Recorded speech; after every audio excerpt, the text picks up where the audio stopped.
The Gospel of Matthew contains 5 discourses, and the first of these is the Sermon on the Mount, found in chapters 5 to 7. It begins in chapter 5, verse 1, when Jesus goes up to the mountain, which is why it is called the Sermon on the Mount, and ends in chapter 7, verse 29, when the crowds are amazed at the teaching of Jesus. The sermon is divided into a variety of parts.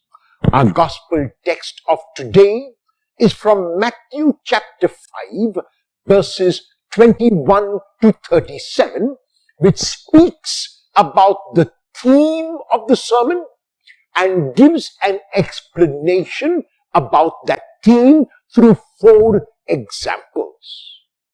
At the beginning of the gospel text of today, Jesus says emphatically that he has not come to abolish the law.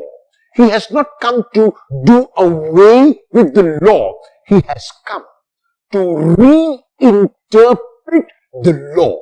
He has come to move the focus of the law merely from external observance, from following the rule, from following the letter of the law, to assimilating the spirit of the law.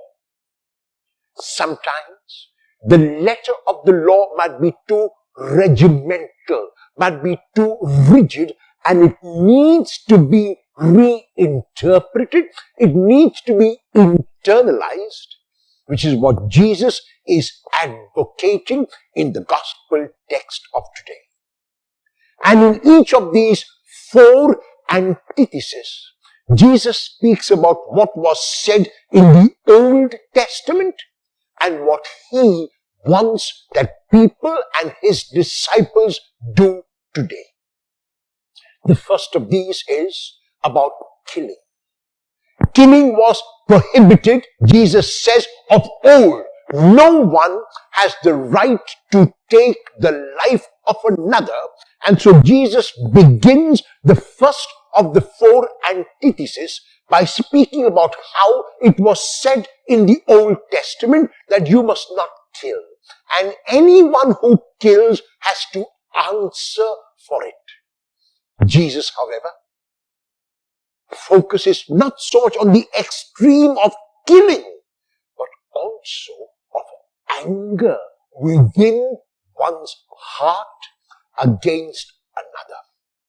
And he says, if there is this anger in my heart against another because I believe that the other has wronged me, the sooner I get rid of that anger, the better.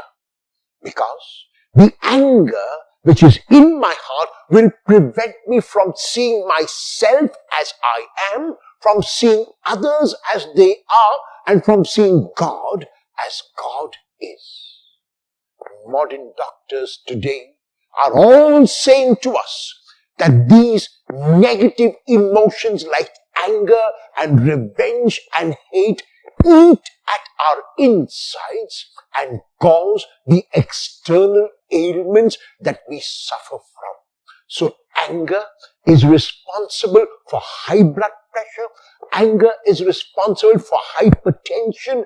Anger is responsible for every other kind of ailment which does not allow me to be the kind of person that I am.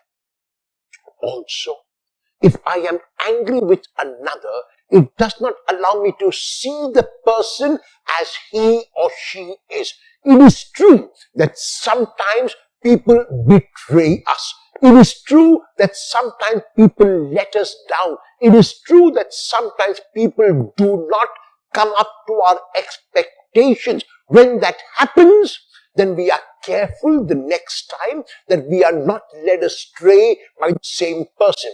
If that happens, we are careful the next time that we don't expect too much of this person. But if I continue to be angry against that person, I am affecting no one but myself.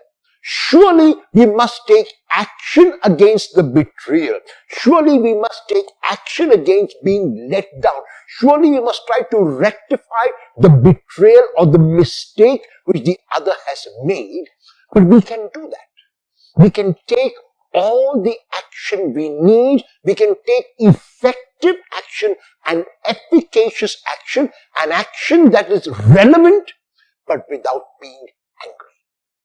And so Jesus gives very, very practical advice in the gospel text of today when he invites us not merely not to use physical attack against someone, but even to let go of the anger from my heart so that I can be the kind of person that I am. The second is about adultery.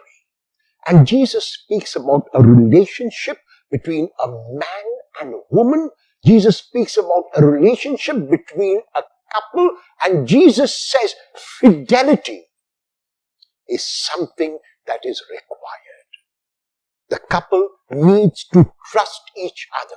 The couple needs to have their confidence in each other. The couple needs to have faith in each other. And adultery is something that is not only prohibited by Jesus, but he even says that we should avoid looking at anyone with a selfish motive, with a sexual motive, and even with a selfish motive. If I use people, I am really missing the point, because people are to be respected and things are to be used. Very often in our life, we respect things, but we use people. And so Jesus is calling us that when we look at others, to look at them with selfless eyes, not to look how a person can appeal to my senses, not to see how a person can cater to my needs, but to see how a person can be seen as a person in him or herself, and to reach out to that person as a person and not as a thing.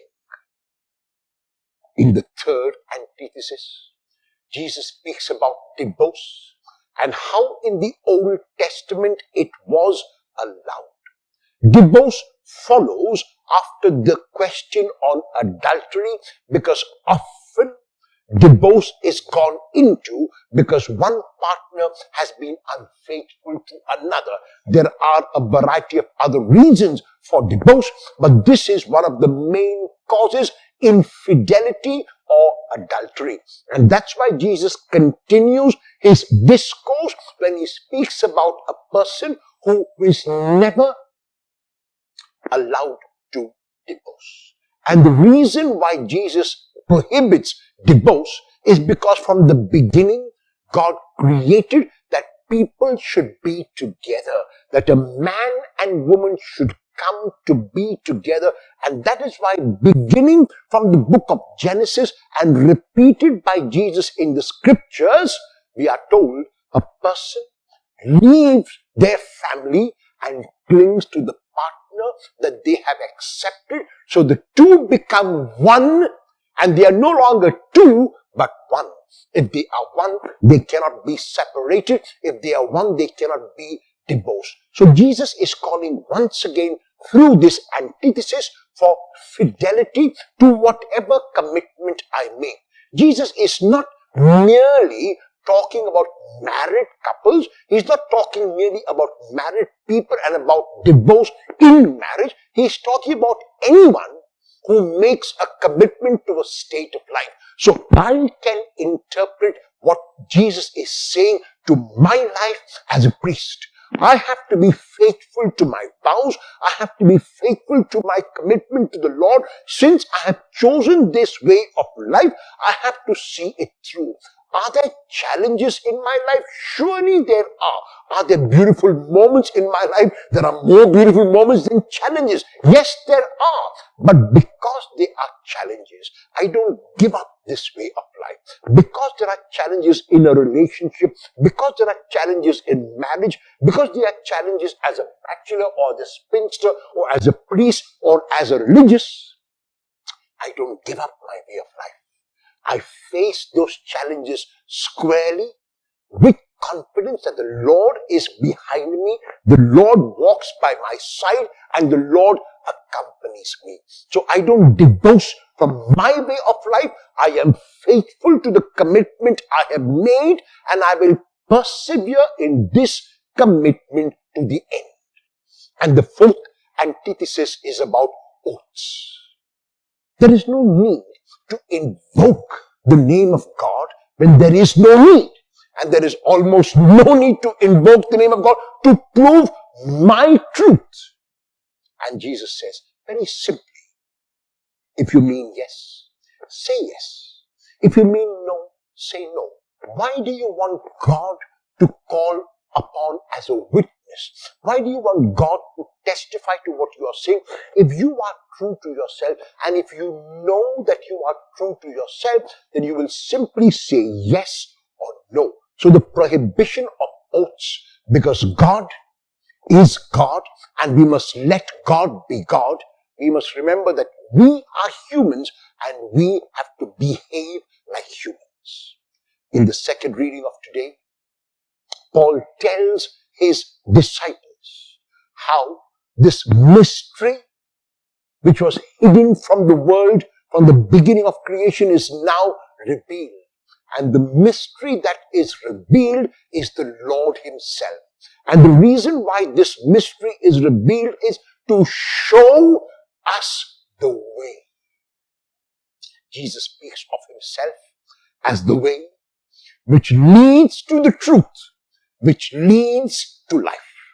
If we hear the words of God, if we hear the words of the Lord, if we assimilate those words and live them out in our lives, then we can have, like he has promised, life in all its fullness, the fullness